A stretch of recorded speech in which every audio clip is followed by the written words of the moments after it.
നമ്മുടെ യുവതലമുറ കുറച്ചു നാളുകളായി തന്നെ ഈ സ്മാർട്ട് ഫോണുകൾക്ക് അഡിക്റ്റ് ആയ കാര്യം പൊതുവെ എല്ലാ ആൾക്കാരും പറയുന്നതാണ്. ആരോഗ്യ മേഖലയുമായി ബന്ധപ്പെട്ടും അതോടൊപ്പം തന്നെ കൗൺസിലിംഗ് ചെയ്യുന്ന ആ വിദഗ്ധരും ഉൾപ്പെടെ പലരും സൂചിപ്പിക്കുന്നുണ്ട്. പക്ഷെ ഇപ്പോൾ അത് വലിയ ഇരട്ടിയായിട്ടുണ്ടോ? ഇന്ത്യയിൽ തന്നെ ഞെട്ടിച്ചുകൊണ്ട് ഈ ഗെയിമുകൾക്ക് ഫോണിലെ ഗെയിമുകൾക്ക് അഡിക്റ്റായ 3 കുട്ടികളാണ്, വിദ്യാർത്ഥികളാണ് ആത്മഹത്യ ചെയ്തിരിക്കുന്നത്. ഇത് എങ്ങനെ തടയാൻ കഴിയും?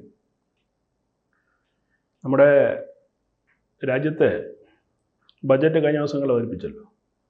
അതിന് മുന്നോടിയായിട്ട് 25-26 എക്കണോമിക് സർവേ, സാമ്പത്തിക സർവേ ടേബിളിൽ വെച്ചിരുന്നു. ആ സാമ്പത്തിക സർവേയിൽ പൊതുവേ സാമ്പത്തിക സർവേ റിപ്പോർട്ട് എന്ന് പറയുന്നത് സമഗ്രമായുള്ള ഒരു റിപ്പോർട്ടാണ്. കേവലം സമ്പത്തിൻ്റെ കണക്ക് മാത്രമല്ല, ആ സാമ്പത്തികം സ്വാധീനിക്കുന്ന രാഷ്ട്രീയ സാമൂഹിക സാഹചര്യങ്ങളെക്കുറിച്ചും വിദ്യാഭ്യാസത്തെക്കുറിച്ചുമൊക്കെ അതിൽ പരാമർശമുണ്ടാവും, നിർദ്ദേശങ്ങളുണ്ടാവും.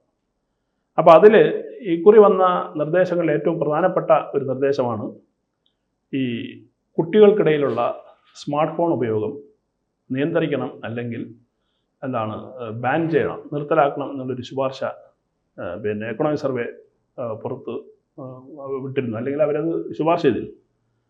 അതിന് ആ എക്കണോമിക് സർവേ റിപ്പോർട്ട് പുറത്തു വന്നതിന് ശേഷം ഒരാഴ്ചയ്ക്കുള്ളിലാണ് ഉത്തർപ്രദേശിലെ ഗാസിയാബാദിൽ 3 പെൺകുട്ടികൾ, 16, 13, 9 വയസ്സുള്ള 3 പെൺകുട്ടികൾ 9ാം നിലയിലെ ഫ്ലാറ്റിൽ നിന്നും ചാടി ആത്മഹത്യ ചെയ്തു.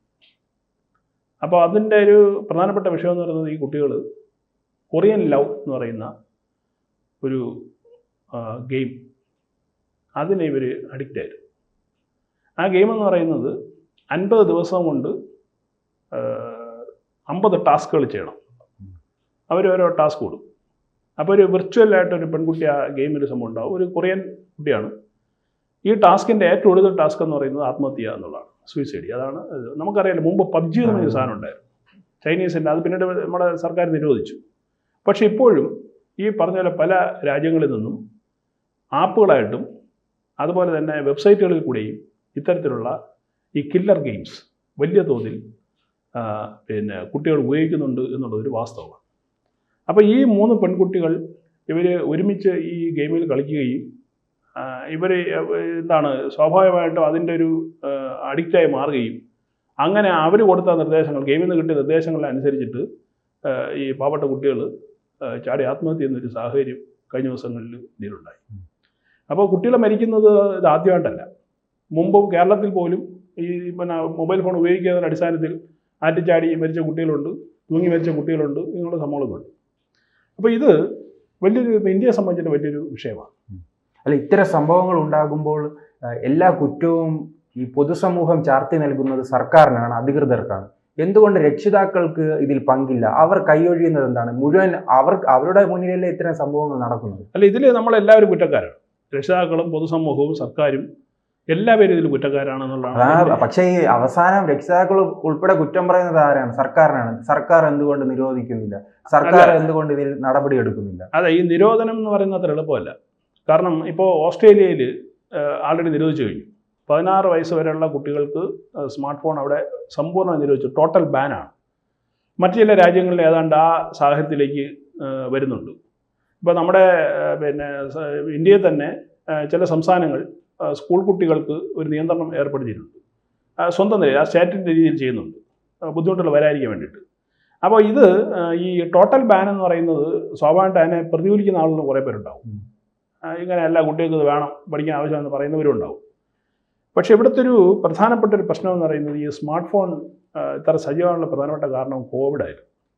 കോവിഡിൻ്റെ കാലഘട്ടത്തിൽ ജനം പുറത്തിറങ്ങാൻ കഴിയാത്ത സാഹചര്യത്തിലാണ് നമ്മുടെ കുട്ടികളുടെ വിദ്യാഭ്യാസം മുടങ്ങുന്നൊരു സാഹചര്യം വന്നപ്പോഴാണ് നമ്മൾ ഓൺലൈൻ എഡ്യൂക്കേഷൻ ആരംഭിച്ചത്. നമ്മുടെ കേരളത്തിൽ തന്നെ അന്ന് എല്ലാ സ്കൂളുകളും നാട്ടുകാരുന്ന പൈസ സംഘടിപ്പിച്ച് കുട്ടികൾക്കെല്ലാം ഈ സ്മാർട്ട് ഫോൺ ഇല്ലാത്ത കുട്ടികൾ സ്മാർട്ട് ഫോൺ വാങ്ങിക്കൊടുക്കുന്ന സാഹചര്യം വരെ ഉണ്ടായി. അപ്പോൾ ഏതാണ്ട് അക്കാലത്ത് എല്ലാ വീടുകളിലും സ്മാർട്ട് ഫോൺ ലഭ്യമായി. അതിനുവേണ്ടി പഠിക്കാൻ വേണ്ടിയിട്ടാണ് എന്നുള്ളതാണ്. പക്ഷേ നേരത്തെ ശ്രീജിത്ത് സൂചിപ്പിച്ചതുപോലെ ഈ രക്ഷിതാക്കൾക്ക് പൊതുവെ ഇതിൽ ഈ സ്മാർട്ട് ഫോണിൻ്റെ എല്ലാ സംവിധാനങ്ങളും അവർക്ക് അറിയില്ല, എന്തൊക്കെയാണ് നടക്കുന്നതെന്നുള്ള. അവർ ഈ പറഞ്ഞ പോലെ ഫോൺ വിളിക്കാനും മെസ്സേജ് നോക്കാനും അല്ലാതെ അതിൻ്റെ മറ്റു കാര്യങ്ങളെ വെച്ച് ആപ്ലിക്കേഷനെ കുറിച്ചിട്ടോ ഗെയിമിനെ കുറിച്ചോ ഒന്നും മിക്കവാറും രക്ഷകർക്ക് ഒരു ഐഡിയ ഇല്ലാത്തൊരു രീതിയാണ്. അത് കേരളത്തിലല്ല, പൊതുവേ ഇന്ത്യയിൽ എല്ലായിടത്തും അങ്ങനെയാണ്. അപ്പോൾ ഈ കുട്ടികൾ എന്ത് ചെയ്തു? അവർ വളരെ പെട്ടെന്ന് ഡിവൈസുമായിട്ട് അവർ ഇണങ്ങിച്ചേരുകയും അതിൻ്റെ എല്ലാ സാധ്യതകളും ഉപയോഗിക്കുകയും ചെയ്യുന്ന കുട്ടികളാണ്.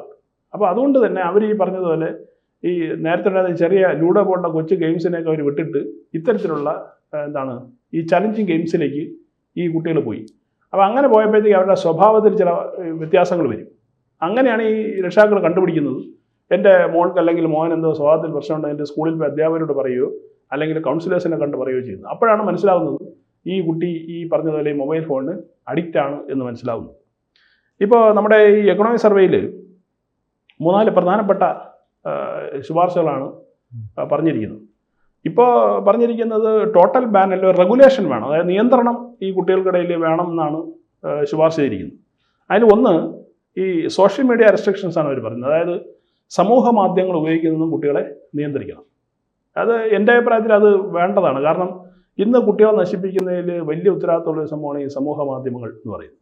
യാതൊരുവിധ നിയന്ത്രണമില്ലാതെ ആർക്കും എന്ത് വൃത്തികേടുകളും പറയാനും പ്രവർത്തിക്കാനും പ്രചരിപ്പിക്കാനും കഴിയുന്നൊരു സംവിധാനമായിട്ട് സോഷ്യൽ മീഡിയ പ്ലാറ്റ്ഫോം വന്നിട്ടുണ്ട്. അപ്പോൾ അതിനെ കുട്ടികൾക്ക് അനുവദിച്ചു കൊടുക്കുന്നതാണ്. ഓസ്ട്രേലിയ അതാ ചെയ്തത്.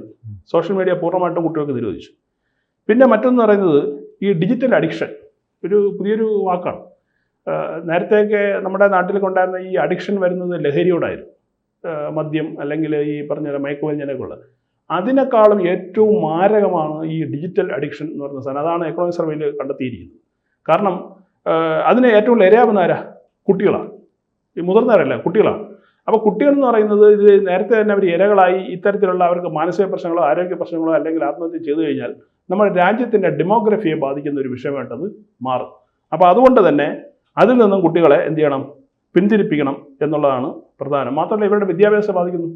ഇവരുടെ ഈ കോൺസെൻട്രേഷൻ പവർ കുറയുന്നു, ഏതെങ്കിലും ശ്രദ്ധ കേന്ദ്രീകരിക്കാനുള്ള പവർ കുറയുന്നു, പിന്നെ ആരെങ്കിലും അനുസരിക്കാനുള്ള ഇവരുടെ കഴിവ് കുറയുന്നു. അവരുടെ ഒരു സ്വകാര്യ ലോകത്തിലേക്ക് ചുരുങ്ങുന്നു. അതായത് സോഷ്യൽ ലിവിങ് എന്നുള്ളത് അവർക്ക് ഇല്ലാതാവുക. സമൂഹമായി ചേർന്ന് ജീവിക്കുക എന്ന് പറയുന്ന ഒരു സംഭവം മാറിയിട്ട് അവർ ഏകമായി ഈ പറഞ്ഞ സ്മാർട്ട് ഫോണിൽ അതിലുള്ള വിർച്വലായിട്ട് വരുന്ന കഥാപാത്രങ്ങളായിട്ട് അവർ ജീവിച്ചു വരുന്ന സാഹചര്യമുണ്ട്. അത് കുട്ടികളെ അവരുടെ ബിഹേവിയർ ചേഞ്ച്, അതായത് പെരുമാറ്റപരമായിട്ടുള്ള വ്യത്യാസം കുട്ടികളിൽ ഉണ്ടാക്കും. അപ്പോഴാണ് എന്ത് സംഭവിക്കുന്നത്? വീട്ടിലെ രക്ഷിതാക്കളും കുട്ടികളും തമ്മിൽ അടിയടക്കുന്നു. പറഞ്ഞ അനുസരിക്കില്ല, അല്ലെങ്കിൽ ക്ലാസ്സിൽ പോകില്ല, മറ്റൊന്നും കാര്യം ചെയ്തില്ല എന്ന് വരുമ്പോഴത്തേക്ക് രക്ഷിതാക്കൾ എന്ത് ചെയ്യും? ശകാരിക്കും. ആ ശകാരം കേട്ടിട്ടായിരിക്കും ഒരുപക്ഷെ കുട്ടി ആത്മഹത്യ ചെയ്യുന്നത്. ഇല്ല എങ്കിൽ നിനക്കിൻ്റെ നാളെ മുതൽ മൊബൈൽ ഫോൺ ഇല്ല എന്ന് വാങ്ങി വെച്ച് കഴിഞ്ഞാൽ അതിനെ ഉപദേശിച്ചുകൊണ്ട് വീട്ടിൽ നിന്ന് ഇറങ്ങി പോവുക, പുറപ്പെട്ട് പോവുക. അങ്ങനെ ഇത്ര കേസുകൾ കേരളത്തിലുണ്ട്. വീട്ടിൽ നിന്ന് പുറപ്പെട്ട് പോവുക, ഇല്ല എങ്കിൽ മറ്റെന്തെങ്കിലും കടുകൈ ചെയ്യുക എന്ന് പറയുന്നത് നടന്നുകൊണ്ടിരിക്കുന്നതാണ്. പിന്നെ ഒന്ന് ഈ പറഞ്ഞതുപോലെ ഒരു ഏജ് വെരിഫിക്കേഷൻ വെച്ചിട്ട് ഇതൊരു നിയന്ത്രണം കൊണ്ടുവരണം എന്നൊരു ശുപാർശ പറഞ്ഞിട്ടുണ്ട്. മറ്റൊന്ന് സ്കൂൾ ലെവലിൽ ചെയ്യേണ്ട ചില നിയന്ത്രണങ്ങളാണ്. അതായത് ഇപ്പോൾ ഒരു ഉദാഹരണം ഹിമാചൽ പ്രദേശിൽ അവിടെ സ്കൂളുകളിൽ ഈ സാധനം നിരോധിച്ചിട്ടുണ്ട്. സ്കൂളുകളിൽ സ്മാർട്ട് ഫോണുകൾ കൊണ്ടുവരാനോ ഉപയോഗിക്കാനോ പാടില്ല എന്നുള്ള രീതിയിൽ ഹിമാചൽ പ്രദേശിൽ നിയന്ത്രണം കൊണ്ടുവന്നിട്ടുണ്ട്. പക്ഷേ ഈ കോവിഡ് കാലത്താണ് ഏറ്റവും കൂടുതൽ അതിൻ്റെ ഉപയോഗിക്കേണ്ട സാഹചര്യം വരുന്ന ഒരു കാലഘട്ടം ഉണ്ടായിരുന്നല്ലോ. അതെ, അത് പോയല്ലോ. ഇപ്പോൾ അതൊക്കെ പോയി നമ്മൾ നോർമൽ കണ്ടീഷൻ വന്നില്ല. പക്ഷേ ഇപ്പോഴും രസകരം, നമ്മുടെ സ്കൂളിലെ മിക്കവാറും അധ്യാപകർ ഇപ്പോഴും മൊബൈൽ ഫോൺ വഴി നോട്ട് അയച്ചു കൊടുക്കുന്നവരുണ്ട്. അന്വേഷിച്ചാൽ മനസ്സിലാവും. വളരെ എളുപ്പമല്ലേ കാര്യം? ക്ലാസ്സിൽ നിന്ന് പറഞ്ഞു കൊടുക്കണ്ട. അപ്പോൾ ഈ പറഞ്ഞ പോലെ ഒറ്റ പ്രാവശ്യം നോട്ട് പ്രിപ്പയർ ചെയ്താൽ മതി. ആ പ്രിപ്പയർ ചെയ്ത സാധനം ഒരു കുട്ടിക്ക് അയച്ചു കൊടുക്കും, അല്ലെങ്കിൽ ആ ഗ്രൂപ്പിൽ ഇട്ട് കൊടുക്കും. നിങ്ങൾ പരസ്പരം ഷെയർ. ഇവൻ കോളേജ് വിദ്യാർത്ഥികൾ പോലും, ഇപ്പോൾ എൻ്റെ മകള് കോളേജ് പഠിക്കുകയാണ്, അവൾക്ക് നോട്ടീസ് ഇപ്പോഴും ഈ പറഞ്ഞതുപോലെ ഈ മൊബൈൽ സ്മാർട്ട് ഫോൺ വഴി അയച്ചു കൊടുക്കുന്ന അധ്യാപകർ ഇപ്പോഴും ഉണ്ടെന്നുള്ളതാണ്. അപ്പോൾ ആരാണ് ഈ പ്രശ്നം ആദ്യം മനസ്സിലാക്കേണ്ടവർ? കുട്ടികളെ ഏറ്റവും കൂടുതൽ കൈകാര്യം ചെയ്യുന്ന അധ്യാപകരാണ്. അവരാണ് തിരിച്ചറിയേണ്ടത് ഈ പ്രശ്നം ഉണ്ട് എന്നുള്ളത്. പക്ഷേ ആ തിരിച്ചറിവ് ഉണ്ടാവുന്നില്ല.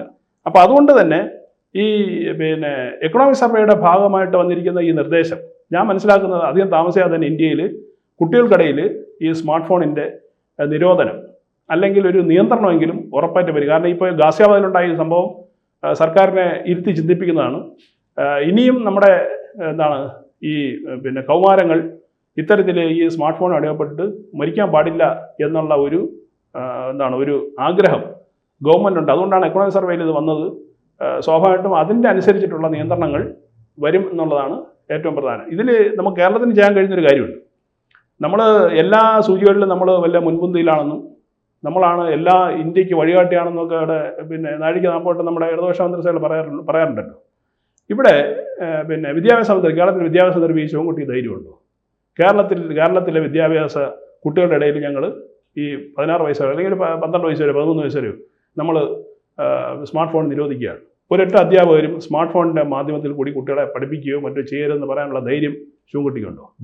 കാരണം നമ്മുടെ യങ്ങർ ജനറേഷനാണ്, അവരാണ് നമുക്ക് നഷ്ടപ്പെട്ടു പോകുന്നത്. അപ്പോൾ സ്വാഭാവികമായിട്ടും ഓസ്ട്രേലിയ ചെയ്തതുപോലുള്ള ഒരു നിയന്ത്രണം നമ്മുടെ ഇന്ത്യയിലെ കുട്ടികളുടെ മേലും വരേണ്ട സമയം അതിക്രമിച്ചു എന്നാണ് ഞാൻ മനസ്സിലാക്കുന്നത്. കൂടുതൽ വാർത്തകളും വിശേഷങ്ങളും നിങ്ങളിലേക്ക് എത്താൻ ABC മലയാളം സബ്സ്ക്രൈബ് ചെയ്യുക, ബെൽ ബട്ടണും അമർത്തുക.